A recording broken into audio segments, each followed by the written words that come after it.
आज के इस चैप्टर में सदस्यों के अदिश गुणनफल के बारे में पढ़ेंगे हम। दो प्रकार से गुणनफल होता है, सदस्यों का अदिश गुणनफल होता है और सदस्यों का सदिश गुणनफल होता है। सदस्यों का जो अदिश गुणनफल होता है, जैसा कि लिखा है, इसको हम डॉट गुणनफल भी बोलते हैं, डॉट गुणनफल। और एक दूसरा होता है सदस्यों का, ये पहला हो गया सदस्यों का अदिश गुणनफल, दूसरा होता है सदस्यों का सदिश गुणनफल।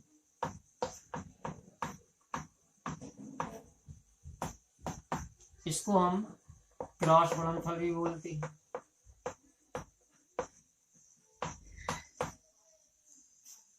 सदस्यों का जो अदिश गुणनफल होता है उसको डॉट गुणनफल भी कहा जाता है, और जो सदस्यों का सदिश गुणनफल होता है उसको हम क्रॉस गुणनफल भी बोलते हैं। अब देखिए, हम इस चैप्टर में मुख्य रूप से सदस्यों के अदिश गुणनफल के बारे में बात करेंगे। सदस्यों के अदिश गुणनफल का क्या मतलब है? सदस्यों के अदिश गुणनफल से तात्पर्य है कि जब दो सदस्यों के गुणनफल से हमें कोई अदिश राशि प्राप्त हो तो ऐसे गुणनफल को सदस्यों का अदिश गुणनफल कहा जाता है। जैसे मान लिया कि एक वेक्टर ए इस दिशा में कार्यरत है, ठीक है, दूसरा वेक्टर भी किसी भी दिशा में इस दिशा में कार्यरत है, इनके बीच में कोई कोण थीटा है। ये दो वेक्टर हैं। अब यदि इनका गुणा करने से हमें अदिश राशि प्राप्त होती है, इनका गुणा करने से अदिश राशि प्राप्त होती है, तो इसे कहा जाएगा सदस्यों का अदिश गुणनफल। इसे डॉट गुणनफल क्यों कहा जाता? क्योंकि इस गुणनफल में जो गुणा का चिन्ह होता है वो नहीं लगाया जाता, डॉट रखा जाता है। जैसे इनका मान के चलो कि ये दो वेक्टर हैं, दो सदिश हैं, इनके गुणनफल से हमें कोई अदिश राशि प्राप्त होती है तो हम इसको इस तरीके से व्यक्त करेंगे, vector A dot vector B. ये दोनों वेक्टर हैं, सदिश हैं, लेकिन इनका जो गुणा होगा इससे हमें कोई अदिश राशि प्राप्त होना है, तो इसको किस तरीके से व्यक्त करेंगे? वेक्टर ए डॉट, डॉट का चिन्ह लगाएंगे इनके बीच में, ना कि गुणा का। अब इसके बराबर होता क्या है? कोस थीटा, इतना होता है दो सदस्यों का अदिश गुणनफल। फिर यहाँ वेक्टर का चिन्ह नहीं आएगा, यहाँ वेक्टर नहीं आएगा, इन पे वेक्टर रहेगा। ये दो सदिश हैं, ठीक है, लेकिन जब इनका गुणा हुआ तो हमें कोई अदिश राशि प्राप्त हुई। तो इस तरीके से सदस्यों के अदिश गुणनफल को डॉट गुणनफल भी कहा जाता है। इसके कुछ उदाहरण हैं, जैसे मान के चलो कार्य बल गुणित विस्थापन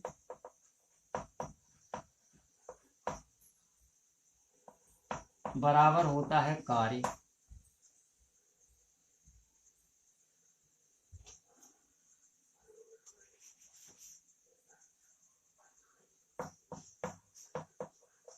ये हम बहुत पहले से जानते हैं कि बल गुणित विस्थापन बराबर कार्य होता है। अब देखिए, यहाँ बल जिसे हम एफ से व्यक्त करते हैं, ये क्या है? एक सदिश राशि है, वेक्टर एफ करेंगे। विस्थापन क्या है? विस्थापन भी एक सदिश राशि है, जिसे हम डी से व्यक्त करेंगे, इस पे वेक्टर आएगा। लेकिन बल गुणित विस्थापन करने के बाद जो हमें कार्य प्राप्त होता है, कार्य एक अदिश राशि है। तो ये दो सदस्यों के अदिश गुणनफल का एक उदाहरण हो गया कि जब दो सदस्यों का गुणा होता है तो उससे जब हमें कोई अदिश राशि प्राप्त होती है तो इसको कहा जाता है दो डॉट गुणनफल या अदिश गुणनफल कहा जाता है। इसका एक एग्जाम्पल ये है कि जैसे मान के चलो किसी वस्तु पर ए और बी की जगह हम यहाँ क्या कर दें? एफ कर दें जी। किसी वस्तु पर हमने इस दिशा में बल लगाया, ठीक है, और उसका विस्थापन इस दिशा में हुआ, ये डी हो गया। तो वेक्टर एफ और वेक्टर डी, इन दोनों के गुणनफल के बाद हमें कार्य प्राप्त होगा डब्ल्यू, जो कि एक अदिश राशि है। तो इस तरीके से जो सदिश राशियों के गुणनफल से यदि हमें अदिश राशि प्राप्त होती है तो इसे सदस्यों का अदिश गुणनफल या डॉट गुणनफल कहा जाता है। इनके बीच में गुणा का चिन्ह नहीं लगाते, हालांकि जैसे इस तरीके से अपन पहले से 9th 10th से पढ़ते आते लिख देते, बात अलग है। बाकी जो इन राशियों के बीच में डॉट का चिन्ह ही आना चाहिए, vector F in dot vector D, और इसको ऐसा ही पढ़ा जाता है, dot vector F dot vector D, इसको इस तरीके से ही पढ़ा जाता है। तो आज मुख्य रूप से हम सदिशों के अदिश गुणनफल के बारे में और उसकी और क्या क्या विशेषताएं हैं उसी के बारे में पढ़ेंगे। तो देखिए, दो सदिशों का जो अदिश गुणनफल होता है उसके कुछ गुण होते हैं। जैसे पहला गुण उसका ये होता है कि दो सदिशों का अदिश गुणनफल क्रम विनिमय नियम का पालन करता है। जैसे क्रम विनिमय नियम गणित में हम पढ़ते हैं कि क्रम विनिमय नियम का मतलब ये होता है कि उनको किस संख्याओं को किसी भी क्रम में रख दें, ठीक है, उससे उनका जो परिणाम है उस पर कोई फर्क नहीं पड़ता। जैसे हम vector A dot vector B, इसको हम इस तरीके से भी कर सकते हैं कि वेक्टर बी वेक्टर ए, तो यहाँ क्रम बदल गया लेकिन ये दोनों चीजें हैं बराबर हैं, ठीक है। तो ये पहला कैरेक्टर है सदिशों के अदिश गुणनफल का कि दो सदिशों का अदिश गुणनफल क्रम विनिमय नियम का पालन करता है। चाहे मतलब ये तो उसी तरीके से हो गया कि चाहे हम 2 गुणित 3 करें या 3 गुणित 2 करें, आंसर बराबर ही रहेगा। इसी प्रकार से, हालांकि यहाँ हमने गुणा के चिन्ह लगाए हैं, लेकिन सदिशों के अदिश गुणनफल में गुणा का चिन्ह नहीं लगाया जाता, डॉट किया जाता, लेकिन ये क्रम विनिमय नियम का पालन करते हैं। Vector A dot vector B equal to vector B dot vector A के बराबर होगा। इसी तरीके, तो ये पहला नियम होता है। दूसरा नियम ये होता कि योग के सापेक्ष वितरण नियम का पालन करते हैं। योग के सापेक्ष वितरण नियम का पालन क्या होता है, जैसे मान के चलो वेक्टर ए डॉट, यहाँ ब्रैकेट में हम वेक्टर बी और सी को कर दें, वेक्टर बी और सी को कर दें, ये कर दिया हमने। अब यदि हम चाहें तो इसमें से इसका इसमें गुणा होगा तो vector A dot vector B हो जाएगा, और इसका जब इसमें गुणा करेंगे तो ये कितना होगा, वेक्टर ए वेक्टर सी, इस तरीके से हो जाएगा। तो ये हो गया योग के सापेक्ष ये वितरण नियम का भी पालन करते हैं, ये दूसरा कैरेक्टर हो गया। तीसरा कैरेक्टर होता किसी सदिश का उसी सदिश से अदिश गुणनफल उनके परिमाण के वर्ग के तुल्य होता है। मान के चलो 2 वेक्टर हैं और दोनों वेक्टर के परिमाण बराबर हैं, तो ठीक है, और दोनों समान है, एक ही वेक्टर हैं। तो जैसे एक वेक्टर ये है वेक्टर ए, अभी हम ए और बी का आपस में गुणा कर रहे थे, लेकिन यहाँ एक वेक्टर का उसी वेक्टर के साथ गुणा है, वेक्टर ए डॉट वेक्टर ए, तो ये क्या हो जाएगा, उसके परिमाण के वर्ग के तुल्य होगा, तो ए स्क्वायर प्राप्त होगा हमें। यहाँ इस स्थिति में हमें क्या प्राप्त होना है, ए स्क्वायर, यदि उसी वेक्टर का उसी वेक्टर से अदिश गुणनफल किया जाए। याद रखना, केवल गुणनफल नहीं, ये अदिश गुणनफल है, क्योंकि सदिश गुणनफल जब करेंगे तो उसके कैरेक्टर कुछ और होंगे। इन्हीं का जब सदिश गुणनफल किया जाएगा तब हमें आंसर कुछ और प्राप्त होगा, जब हम अदिश गुणनफल कर रहे हैं तब हमें आंसर कुछ और प्राप्त होना है। तो जब दो सदिश हैं और उसी सदिश का उसी सदिश से गुणा किया जाए तो हमें उसका वर्ग प्राप्त होता है। कोई भी 2 सदिश हैं, यदि वो एक दूसरे के लंबवत हैं तो उनका जो अदिश गुणनफल होगा वो 0 होगा।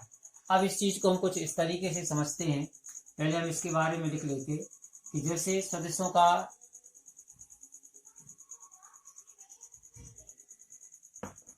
Vector A dot vector B, तो ए बी कॉस थीटा के रूप में इसको व्यक्त किया जाता। अब यदि 2 सदिश लंबवत हैं तो यहाँ थीटा के स्थान पर क्या आ जाएगा, cos 90, और cos 90 का मान कितना होता, 0, तो ये कितना हो जाएगा, 0। तो जो 2 लंबवत सदिश होते हैं उनका यदि अदिश गुणनफल किया जाए तो अदिश गुणनफल उनका 0 होता है।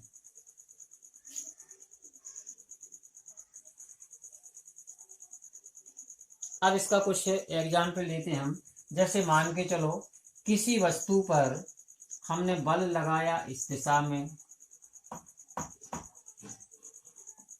और उसका विस्थापन हुआ इस दिशा में, एक दूसरे से 90 डिग्री का कोण बनाते हुए विस्थापन इस दिशा में हुआ। अब देखिए बल क्या है, एक सदिश राशि है, और विस्थापन क्या है, एक सदिश राशि है। दोनों ही राशियां सदिश हैं, लेकिन वो एक दूसरे से कितने डिग्री के कोण पर कार्यरत हैं, 90 डिग्री के कोण पर कार्यरत हैं। तो ऐसी स्थिति में इनका जो अदिश गुणनफल होगा वो क्या होगा, शून्य होगा। इसी में मान रख देंगे, ए बी की जगह हम एफ और डी रख देंगे बस। यहाँ ए के स्थान पर वेक्टर एफ और बी के स्थान पर वेक्टर डी, बाकी कॉस थीटा के स्थान पर 90 रहेगा, तो सब 0 आ जाएगा। तो जब दो सदिश इस प्रकार से कार्यरत हों कि उनके बीच 90 डिग्री का कोण हो, तो ऐसी स्थिति में उनका अदिश गुणनफल शून्य प्राप्त होता है। और ये कई जगह स्थिति बन सकती है। जैसे ये कब होता है, जैसे हमने यहाँ बात की कि बल हमने यहाँ लगाया, विस्थापन इस तरफ हुआ। ये कैसे हो सकता है, जिस दिशा में हम बल लगाते हैं उसी दिशा में तो विस्थापन होता है कि नहीं। देखिए एक एग्जाम्पल इसका भी ले लेते हैं अब, कि ये कैसे संभव है कि बल किसी और दिशा में लग रहा हो और विस्थापन किसी और दिशा में। जैसे हम किसी वस्तु को ऊपर की तरफ फेंकें, तो हमने वस्तु कहाँ जाएगी, ऊपर की तरफ जाएगी। हमने ऊपर की तरफ वस्तु को फेंका है और वस्तु ऊपर की तरफ ही जा रही है, तो ये तो होगा एक दूसरे के समांतर। उसी दिशा में वस्तु जा रही है, हमने ऊपर की तरफ फेंका, वस्तु ऊपर की तरफ गई। लेकिन पृथ्वी के गुरुत्वाकर्षण बल के तो विपरीत दिशा में हो गई। पृथ्वी का गुरुत्वाकर्षण बल जो होगा वो तो उसको नीचे की ओर खींचता है। तो अब देखिए पृथ्वी के गुरुत्वाकर्षण बल के सापेक्ष बल और विस्थापन की दोनों की दिशाएं अलग अलग हो गई। गुरुत्वाकर्षण बल उसको नीचे की तरफ खींच रहा है, लेकिन वस्तु ऊपर की तरफ जा रही है। तो ये ऐसा भी हो जाता है कई बार कि बल हम किसी और दिशा में लगाते हैं, ठीक है, या किसी वस्तु पर बल किसी और दिशा में लगता है और वस्तु का विस्थापन किसी और दिशा में हो जाता है। पहली स्थिति कौन सी होगी, जब दोनों सदिश एक ही दिशा में कार्यरत हों, समांतर हैं लेकिन एक ही दिशा में। जब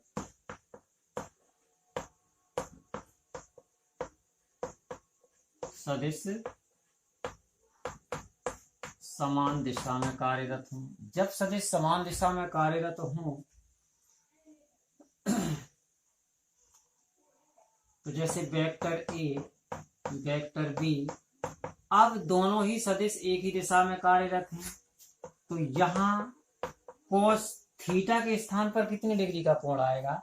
अब देखिए एक वेक्टर इसी दिशा में कार्यरत है, दूसरा वेक्टर भी इसी दिशा में कार्यरत है। वेक्टर ए और वेक्टर बी दोनों समान दिशा में कार्यरत हैं। अब इनके बीच में कौन सा कोण है, तो अब इनके बीच में 0 डिग्री का कोण है। तो ए बी कॉस 0, और कॉस का मान क्या होता, 1 होता, तो ए बी। देखिए तो जो हमने यहाँ लिखा है कि समांतर सदिशों का अदिश गुणनफल उनके परिमाणों के गुणनफल के बराबर होता है। तो देखिए ये दो सदिश हैं, जब हमने इनका अदिश गुणनफल किया तो उनके परिमाणों का गुणा हो जाएगा। मान के चलो दो फोर्स हैं, ये किसी वस्तु पर पहले हमने 2 न्यूटन का बल लगाया, फिर 4 न्यूटन का बल लगाया, तो अब ये कितना हो जाएगा, 2 गुणित 4 हो जाएगा, 8 न्यूटन बल हो जाएगा। ये अर्थ है इसका, ठीक है। तो ये तो पहली स्थिति थी जब दो सदिश समान दिशा में हो। लेकिन जब दो सदिश विपरीत दिशा में हो, तो vector A vector B cos, अब देखिए एक वेक्टर इस दिशा में कार्यरत है और दूसरा वेक्टर इस दिशा में कार्यरत है। अब इनके बीच में कितना कोण माना जाएगा, 180। जब एक ही दिशा में कार्यरत हो तो 0 डिग्री का कोण, और जब दो वेक्टर या दो कोई भी चीज हो एक दूसरे के विपरीत दिशा में कार्यरत हो और समांतर हो एक दूसरे के, ठीक है, लेकिन विपरीत दिशा में हो, तो फिर उनके बीच में कितने डिग्री का कोण माना जाता है, 180 का। तो यहाँ कितना आएगा, ए बी कॉस 180। अब कॉस 180 का मान -1 होता, तो ये हो जाएगा -1। होगा वही चीज है, यही चीज कि उनके परिमाणों के गुणन, यहाँ भी परिमाणों के गुणनफल के बराबर हैं, लेकिन यदि विपरीत दिशा में है तो उनके ऋणात्मक, और दोनों यदि समान दिशा में है तो उनके धनात्मक गुणनफल के बराबर होंगे। तो ये सदिशों के अदिश गुणनफल के कुछ गुण हैं, 5 गुण थे ये अपन ने किए हैं यहाँ आज। तो ये सदिशों के अदिश गुणनफल के हैं। तो अभी हमने सदिशों का अदिश गुणनफल किया था। अब ऐसा करते हैं कि आज हम इसी चैप्टर में सदिशों के सदिश गुणनफल को भी समझ लेते हैं। फिर उनके जो संख्यात्मक सवाल होंगे दोनों के, सदिशों के अदिश गुणनफल से संबंधित और सदिशों के अदिश गुणनफल, सदिश और अदिश दोनों के, आज हम क्या करेंगे, सदिशों के अदिश गुणनफल को भी समझ लेते हैं। तो जब दो सदिशों का गुणनफल एक सदिश राशि होता है तो ऐसे गुणनफल को सदिशों का सदिश गुणनफल कहा जाता है। परिभाषा ठीक वैसी ही है जैसी इसके जस्ट पहले वाली थी, अदिशों के गुणनफल वाली। जब दो सदिशों का गुणनफल एक अदिश राशि होता है तो उसको अदिश गुणनफल बोलते हैं, और जब दो सदिशों का गुणनफल सदिश राशि होता है तो इसको सदिशों का सदिश गुणनफल कहते हैं। इसको दूसरा नाम भी है, क्रॉस गुणनफल भी कहा जाता है। इसको इस नाम से भी जाना जाता है। अब दो वेक्टर हैं, जैसे वेक्टर ए और वेक्टर बी, तो इनके बीच में अब क्रॉस, जिसे हम गुणा का चिन्ह बोलते हैं, ये लगाया जाता है और इसके द्वारा ही इसे व्यक्त किया जाता है। और इसको ए क्रॉस वेक्टर बी, इस तरीके से इसको पढ़ा जाएगा। और इसके बराबर होता ए बी साइन थीटा। अब ये सदिशों के सदिश गुणनफल के गुण हैं। जैसे सदिशों का जो सदिश गुणनफल है यह क्रम विनिमय नियम का पालन नहीं करता, जबकि सदिशों का जो अदिश गुणनफल था वो क्रम विनिमय नियम का पालन करता था। तो इसमें क्या हो जाएगा, vector A cross vector B बराबर नहीं होता vector B cross vector A के।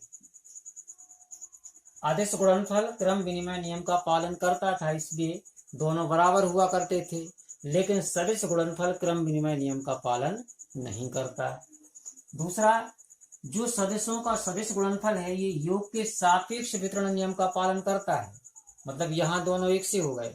ये कैरेक्टर आदेश गुणनफल में भी लागू होता है और ये सदिश गुणनफल पर भी लागू होता है। जैसे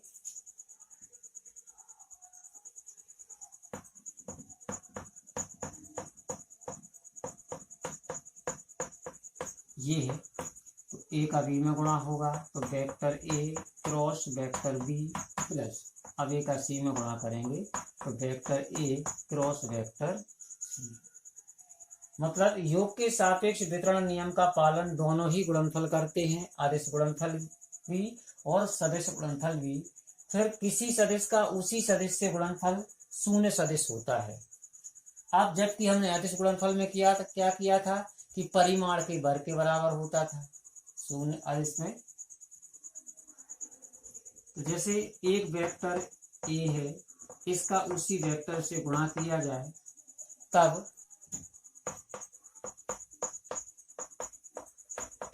साइन 0, और साइन 0 का मान 0 ही होता है, तो ये टोटल संख्या में यहाँ 0 प्राप्त होगी। चौथा गुण होता है सदिशों के सदिश गुणनफल का कि दो लंबवत सदिशों का गुणनफल उनके परिमाण के गुणनफल के बराबर होता है। जैसे ये दो सदिश हैं और मान लो कि ये दोनों एक दूसरे से लंबवत कार्यरत हैं, एक सदिश इस दिशा में कार्यरत है और दूसरा सदिश इस दिशा में कार्यरत है 90 डिग्री का कोण बनाते हुए, तो इनका जो सदिश गुणनफल होगा वो इनके परिमाण के बराबर होगा। वो कैसा होगा, जैसे मान के चलो ये फोर्स है, ये 4 न्यूटन का फोर्स हमने इस तरफ लगाया तो यहाँ 5 न्यूटन का विस्थापन होता है, लेकिन यहाँ तो हमें कार्य प्राप्त हो जाएगा। कोई और दूसरी सदिश राशि है तो साइन 90 का मान रखेंगे, क्योंकि ये एक दूसरे के लंबवत हैं और साइन 90 का मान कितना होता है 1। तो इस तरीके से जब दो लंबवत सदिशों का गुणनफल किया जाता है तो गुणनफल में हमें परिमाण के गुणनफल के बराबर ही उसका परिणाम प्राप्त होता है।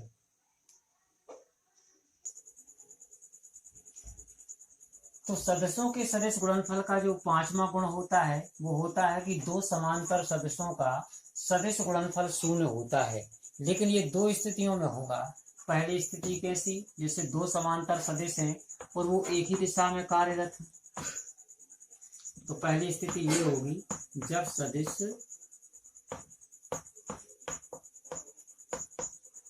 समान दिशा में कार्यरत हैं। तो ऐसी स्थिति में ये वेक्टर ए है और ये वेक्टर बी है, तो इनका जो सदिश गुणनफल होगा vector A cross vector B, ये किसके बराबर होगा, ए बी साइन 0 के, क्योंकि दोनों समान दिशा में हैं तो इनके बीच का जो कोण होगा वो 0 होगा। तो ए बी ये टोटल 0 होगा। तो दो समांतर सदिशों का सदिश गुणनफल क्या हो गया, शून्य हो गया। ये उस स्थिति में हुआ जब दोनों सदिश समान दिशा में कार्यरत थे। अब दूसरी स्थिति क्या होगी, जब